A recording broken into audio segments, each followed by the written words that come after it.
की वीडियो में हम क्लास 7 मैथ का एक्सरसाइज 13.2 का क्वेश्चन नंबर 11, 12 एंड 13 सॉल्व करने वाले हैं। क्वेश्चन नंबर 11 में यहाँ पर कह रहा है कि त्रिभुज DEF की रचना कीजिए जिसमें कोण D 45 डिग्री, कोण F 45 डिग्री तथा DF बराबर 10 सेंटीमीटर हो। तो यहाँ पर भी हमें जैसे हमने क्वेश्चन नंबर 1 से 10 तक में किया है वैसे ही हमें क्वेश्चन नंबर 11 भी सॉल्व करना है। तो चलिए देखते हैं क्वेश्चन नंबर 11। तो जैसा कि क्वेश्चन नंबर 11 में कह रहा है कि एक त्रिभुज की रचना कीजिए जिसमें कोण D 45 डिग्री और कोण F भी 45 डिग्री होना चाहिए। तो पहले हम क्या करेंगे, यहाँ पर एक त्रिभुज बना लेंगे। पेन से हमने यहाँ पर एक त्रिभुज बना लिया, इसका हम नाम देंगे DEF।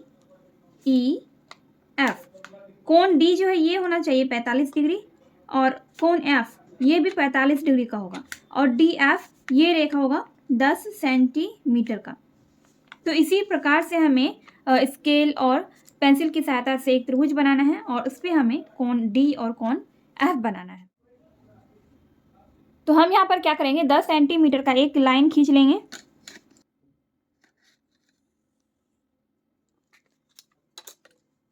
और इस रेखा का नाम हम देंगे DF।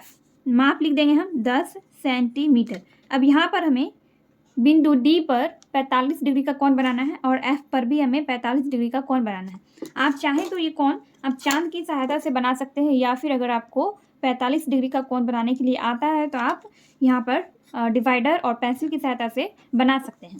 तो हम यहाँ पर कोण बनाएंगे पेंसिल और डिवाइडर की ही सहायता से। तो यहाँ पर हम पहले एक छोटा सा चाप खींचेंगे।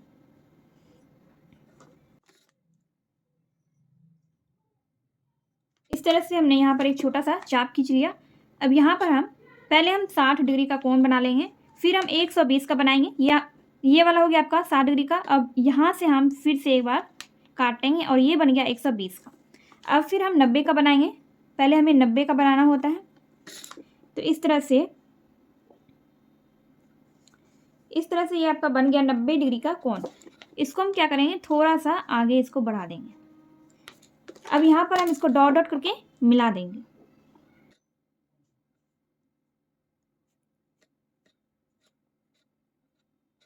इस तरह से हमने यहाँ पर इसको डॉट डॉट करके मिला दिया।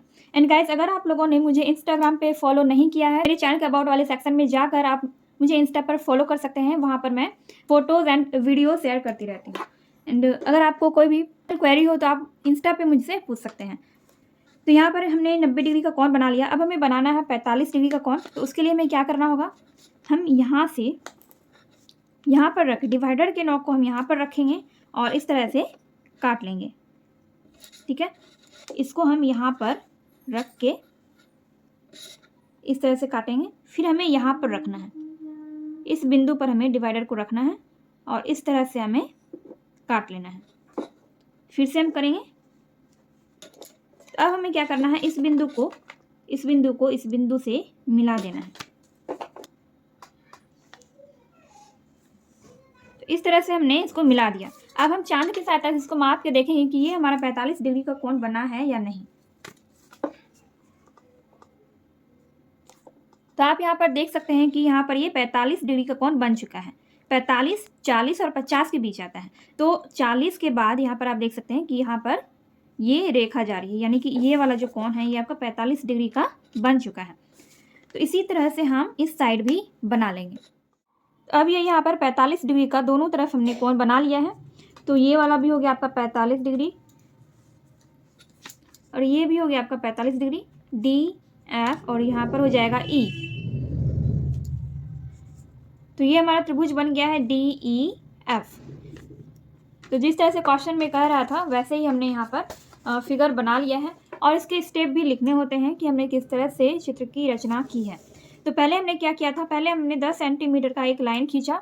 लाइन खींचने के बाद में हमने बिंदु D पर 45 डिग्री का कोण बनाया। फिर बिंदु F पर हमने 45 डिग्री का कोण बना लिया। इस तरह से हमने एक त्रिभुज की रचना की DEF। 45 डिग्री का कोण बनाने के लिए पहले हमें 90 डिग्री का कोण बनाना होता है, फिर जाके हम 45 डिग्री का कोण बना सकते हैं। इसलिए हमने पहले 90 डिग्री का कोण दोनों साइड बना लिया, फिर हमने 45 डिग्री का भी कोण बना लिया। तो इस तरह से आपका क्वेश्चन नंबर 11 यहाँ पर कंप्लीट हो चुका है। एंड मैंने आपको स्टेप्स लिखने के लिए पिछले सारे क्वेश्चन में बताया है, वैसे ही इसमें भी करना है। तो आप लोग कोशिश कीजिएगा कि इसके जो स्टेप हैं वो आप खुद से ही लिखें, ताकि आपको इसके स्टेप लिखने की प्रैक्टिस हो, क्योंकि एग्जाम में ऐसे क्वेश्चन पूछे जाते हैं। तो इस तरह से आपका क्वेश्चन नंबर 11 कंप्लीट हो गया है। चलिए देखते हैं हम क्वेश्चन नंबर 12। क्वेश्चन नंबर 12 में कह रहा है कि एक ऐसे समकोण त्रिभुज की रचना कीजिए जिसका कर्ण 5 सेंटीमीटर तथा समकोण बनाने वाली दो भुजाओं में से एक की लंबाई 3 सेंटीमीटर हो। तो क्वेश्चन नंबर 12 में क्या कह रहा था कि एक ऐसे समकोण त्रिभुज की रचना कीजिए जिसका कर्ण 5 सेंटीमीटर तथा समकोण बनाने वाली दो भुजाओं में से एक की लंबाई 3 सेंटीमीटर हो। समकोण त्रिभुज यानी कि ऐसा त्रिभुज जिसका एक कोण 90 डिग्री का हो। ठीक है, अगर 90 डिग्री से ज़्यादा कोण रहता है तो उसको अधिक कोण कहते हैं। जिस त्रिभुज का एक कोण 90 डिग्री का हो उसको समकोण त्रिभुज कहते हैं।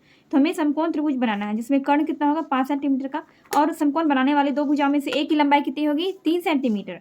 तो दूसरे की लंबाई हमें निकालनी, पहले हम लंबाई निकाल लेंगे तब हम कोण बनाएंगे। आधार आपका दिया गया है ये 3 सेंटीमीटर, और हमें निकालना है लंब। ठीक है, तो इसके लिए हमें क्या करना होगा, इसके लिए हमें एक फॉर्मूला लगाना होगा, बहुत ही आसान सा फॉर्मूला है। तो लंब निकालने के लिए हम क्या करेंगे, लंब बराबर कर्ण का स्क्वायर माइनस आधार का स्क्वायर रूट अंडर। ठीक है, कर्ण कितना है 5 है, 5 का स्क्वायर माइनस आधार कितना है 3 है, 3 का स्क्वायर फिर रूट अंडर। यहाँ पर हमें क्या करना होगा, स्क्वायर है, स्क्वायर का मतलब क्या है कि 5 को हम 2 बार गुना करेंगे, 5 गुना 5 25 हो जाएगा। देखिए इस तरह से समझते हैं, 25 हुआ। फिर ये 3 को जब 2 बार करेंगे मल्टीप्लाई करेंगे तो 3 3 9 हो जाएगा, फिर इस पे रूट है तो 25 में से 9 माइनस हो जाएगा। ठीक है, तो यहाँ पर कितना आ जाएगा 16 आ जाएगा, इस पर भी रूट है। तो जब हम इसको रूट से निकालेंगे तो इसका कितना आ जाएगा 4 हो जाएगा, यानी कि लंब हमारा कितना निकल गया, लंब हमारा निकल गया 4 सेंटीमीटर। तो इस तरह से क्वेश्चन नंबर 12 का ये हमने लंब निकाल लिया है। अब हमें इसकी रचना करनी है। तो जब आधार यहाँ पर दिया गया है 3 सेंटीमीटर और कर्ण दिया गया है 5 सेंटीमीटर और लंब भी हमने निकाल लिया है, तो अब हम इसकी रचना आसानी से कर सकते हैं। तो पहले हमें क्या करना होगा, 3 सेंटीमीटर का एक लाइन खींच लेंगे। देखिए 3 सेंटीमीटर का हम एक लाइन यहाँ पर खींच लेंगे। ठीक है, ये हो गया आधार, इसमें हम लिख देते हैं यहाँ पर इसकी लंबाई 3 सेंटीमीटर, और फिर क्या है कर्ण है, तो कर्ण हम खींच लेते हैं 5 सेंटीमीटर। 5 सेंटीमीटर यहाँ से हम नाप लेंगे, 5 सेंटीमीटर हमने माप लिया। हम डिवाइडर को यहाँ पर रखेंगे, 5 सेंटीमीटर हमने पहले ही माप लिया है, तो अब हम यहाँ पर काटेंगे।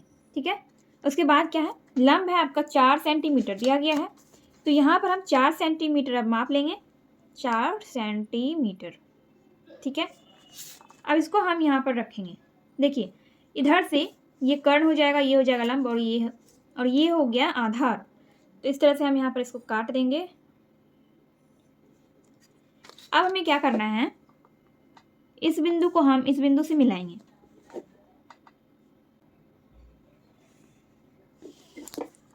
और इस बिंदु को हम इस बिंदु से मिला देंगे।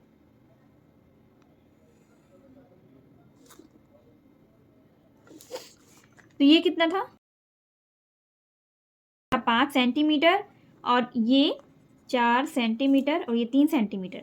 तो ये क्या है, ये है कर्ण, ये है आधार। ठीक है, और ये है लंब। समकोण त्रिभुज में क्या होता है, उसका एक कोण 90 डिग्री का होता है। ठीक है, इसलिए वो समकोण कहलाता है। तो यहाँ पर आपका ये क्वेश्चन नंबर 12 बन चुका है। आई होप आपको क्वेश्चन नंबर 12 समझ में आ गया होगा। एंड अगर आपको इस क्वेश्चन में कोई भी डाउट रह जाता है तो आप कमेंट सेक्शन में कमेंट करके पूछ सकते हैं। एंड आपकी अगर कोई पर्सनल क्वेरीज हो तो आप इंस्टाग्राम पे मुझे मैसेज करके पूछ सकते हैं। मेरे इंस्टाग्राम का लिंक आपको मेरे चैनल के अबाउट वाले सेक्शन में मिल जाएगा, आप वहाँ से जरूर एक बार चेकआउट कर लीजिएगा। एंड चलिए हम देखते हैं क्वेश्चन नंबर 13। क्वेश्चन नंबर 13 में कह रहा है कि समकोण त्रिभुज PQR बनाएं जिसमें कर्ण PQ 10 सेंटीमीटर, QR 6 सेंटीमीटर हो।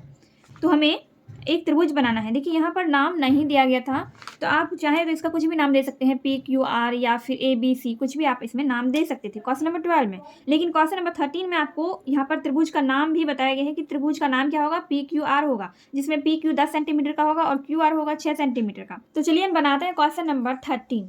नंबर 13 जो है इसको भी हम क्वेश्चन नंबर 12 के जैसे ही बना सकते हैं, क्योंकि इसमें भी आपको दो भुजाओं की लंबाई दी गई थी, एक कर्ण और एक और भुजा की लंबाई यहाँ पर दिया गया था। और यहाँ पर भी PQ और QR की लंबाई दी गई है, तो इसके थ्रू हम तीसरे भुजा की लंबाई निकाल सकते हैं, या फिर बिना लंबाई निकाले भी हम इस क्वेश्चन को बना सकते हैं। दोस्तों क्वेश्चन नंबर 13 जो है इसमें कह रहा है कि त्रिभुज PQR बनाया जिसमें कर्ण PQ 10 सेंटीमीटर और QR 6 सेंटीमीटर हो। कर्ण यहाँ पर दिया गया है PQ 10 सेंटीमीटर। देखिए एक चीज़ आप लोग ध्यान दीजिएगा, समकोण त्रिभुज जो होता है उसमें क्या होता है, कर्ण की लंबाई सबसे बड़ी होती है, ठीक है। जैसे कि देखिए PQ कर्ण यहाँ पर दिया गया 10 सेंटीमीटर और त्रिभुज की एक भुजा 6 सेंटीमीटर है, तो त्रिभुज की जो तीसरी भुजा होगी वो भी 10 से छोटा ही होगा, ठीक है। तो पहले हम क्या करेंगे, इसमें कर्ण दिया गया है और एक भुजा दी गई है, तो हम तीसरी भुजा निकालेंगे, त्रिभुज की तीसरी भुजा। तो समकोण त्रिभुज का जब हमें तीसरा भुजा निकालना होगा तो हम क्या करेंगे, देखिए PQ आपका दिया गया है 10 सेंटीमीटर और QR आपका दिया गया है 6 सेंटीमीटर, और हमें निकालना क्या है, PR निकालना है, PR हमें निकालना है। तो हम क्या करेंगे, PR बराबर PQ स्क्वायर माइनस QR का स्क्वायर इस पर रूट। तो PQ कितना है, 10 सेंटीमीटर है, 10 का स्क्वायर, QR है 6 सेंटीमीटर, तो 6 का स्क्वायर और इस पर रूट। फिर 10 गुना 10 कितना हो गया, 100 हो गया, 100 और 6 गुना 6 36 हो गया। फिर 100 में से 36 माइनस हो जाएगा तो कितना बचेगा, 64। 64 का भी जब वर्गमूल आप निकालेंगे तो कितना आएगा, 8 आएगा, यानी कि PR का लंबाई आ गया 8 सेंटीमीटर। मैंने आपसे कहा था कि इसकी भी लंबाई 10 से छोटा ही होगा, क्योंकि कर्ण जो होता है वो सबसे बड़ा होता है। और समकोण त्रिभुज कैसा होता है, जिसका एक कोण 90 डिग्री का हो, इस तरह से समकोण त्रिभुज की संरचना होती है। तो हमने क्वेश्चन नंबर 12 भी इसी टाइप का बनाया है। तो देखिए P और Q, PQ कर्ण इसको कहते हैं, तो ये QR हो जाएगा, हम यहाँ पर R दे देते हैं और यहाँ पर Q, ठीक है, यहाँ पर P, तब जाके ये PQ हो गया, PQ 10 सेंटीमीटर और QR हो गया आपका 6 सेंटीमीटर और PR हो गया आपका 8 सेंटीमीटर। इस तरह से हमें एक चित्र बना लेना है। इस तरह से हम क्या करेंगे, एक चित्र बना लेंगे। तो हमने जैसे यहाँ पर एक फिगर बनाया है वैसे ही हम डिवाइडर और स्केल की सहायता से बना लेंगे। एंड देखिए पेंसिल की सहायता से हम क्या करेंगे, पहले 6 सेंटीमीटर का एक लाइन हम खींच लेंगे, 6 सेंटीमीटर का, 6 सेंटीमीटर का हमने यहाँ पर एक लाइन खींच लिया, ठीक है। इसका नाम हम क्या देंगे, इसका नाम हम देंगे R एंड Q। अब यहाँ पर देखिए कर्ण जो है ये है 10 सेंटीमीटर का, तो 10 सेंटीमीटर हम यहाँ से माप लेंगे, इस तरह से हम 10 सेंटीमीटर माप लेंगे, ठीक है। मापने के बाद हम डिवाइडर को यहाँ पर रखेंगे और एक बार हम इस तरह से काटेंगे। फिर P और R है 8 सेंटीमीटर, तो 8 सेंटीमीटर अब हम यहाँ से माप लेंगे, इस तरह से हमने 8 सेंटीमीटर माप लिया और इसको हम यहाँ पर रखेंगे, इस बिंदु पर रखेंगे और इस तरह से काटेंगे। अब इस बिंदु को हम इस बिंदु से मिला देंगे,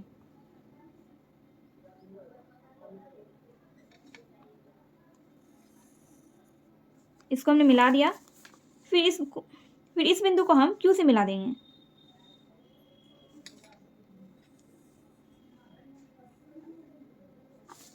ठीक है।